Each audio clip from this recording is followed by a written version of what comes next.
Let's start with you. Manchester United outside the top four. Great win in midweek against Juve. Top four? No, not this year. I think they've gone backwards since last season.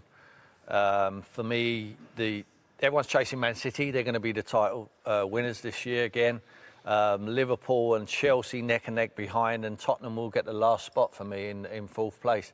I think Man United, with the players they have, they should. But I think they're playing catch-up already. And for me, they will just fall short. Is this the most exciting top four race? I know, listen, a quarter of the way into the season, it's exciting, though. Well, I think Chelsea are doing better than we thought. Yeah. Arsenal are doing a lot better than we thought they'd do. But I think Man City are hard to back against. Liverpool have got a chance if things go wrong at Man City, I think, with their squad.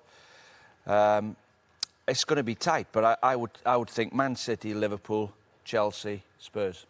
Talking about Manchester United, do you think it was a pivotal moment when they come from behind to beat Newcastle? They've gone on a good run since then. They've got some decent games up until New Year now. If they get a run going, they should get in that top four. Yeah, well, I agree with the boys. I'm not quite sure. I think Lukaku, they pinned their hopes on him at the start of the season. He's been left out of the team recently for Martial and obviously Rashford. I agree with the lads. I think Man City are the team to catch. Liverpool, I think, will get closer. Chelsea as well. And I'm going to throw Arsenal in there. I really think Arsenal might have a decent finish, because normally they start pretty well, Arsenal. It's towards the end of the season, and it's how they do against the other teams in and around them. That's what they struggle against. But I think the game changer might be Koscielny getting fit. I think he's a game changer for Arsenal, because at the moment I still think they're weak at the back. You know, when they play it, listen, the game against Liverpool was fantastic, and they played Chelsea early on in the season and they got beat heavily. Man City got beat. So that, from then on, they've not really played any of the top teams. But last week they go and play Liverpool and they perform very well. Aubameyang as well. But I think they've got the firepower. They've got goals in Aubameyang and Lacazette. They've got unbelievable firepower now, haven't they? They've got goals all over the pitch. But I think Koscielny will be a game changer. If he comes back fit, I think he could meet a difference and give them a chance for a top four. But I just think they'll fall short as well. Do you not think the managers changed their mentality a little bit as well? Yeah. Whereas Arsenal used to just go out and play the way we want to play, without thinking about the opposition. I think now the new managers sort of put some steel into them a little bit, and they can actually grind results out. Yeah, I think United will get in the top four. I just think Jose, he is a winner. I just think that the run they're on at the minute with the players they've got, you know, he's making good substitutions. Look at the substitution of Fellaini. He's a massive impact player. And people might say it's long ball, direct, but listen, he's who are they going to beat then? That means then they'll beat Tottenham and Arsenal for the top four place. I think they will. I think Liverpool, City will win it. Chelsea, I think, second. Yeah. And then I think Liverpool. Then I think United, with the experience of the manager, they've got Mattis, they've got experience in the middle of the park. Pogba starting to play well.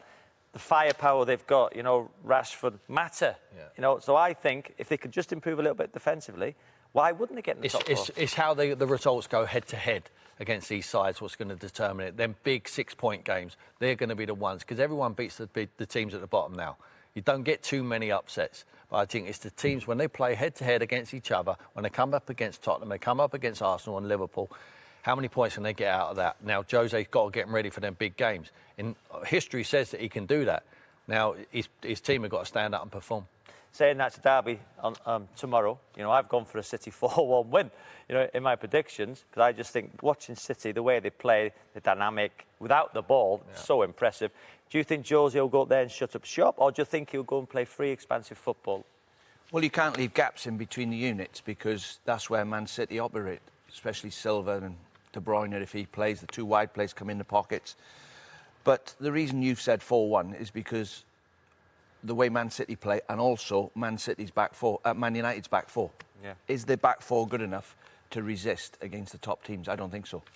So, Jules, we'll be continuing this all day on Score, but what are our viewers saying about this situation of the top four?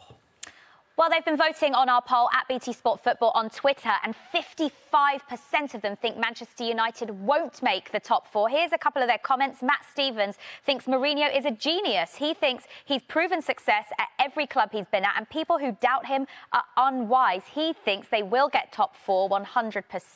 Saw Tata thinks, though, on the other hand, United are riding their luck in games and it won't last. And Robert says keeping Martial fit for United is the only thing that is key for their chances of getting that top four. Have your say. Use the hashtag SaturdaySav. But now it's time for Gone in 60 Seconds.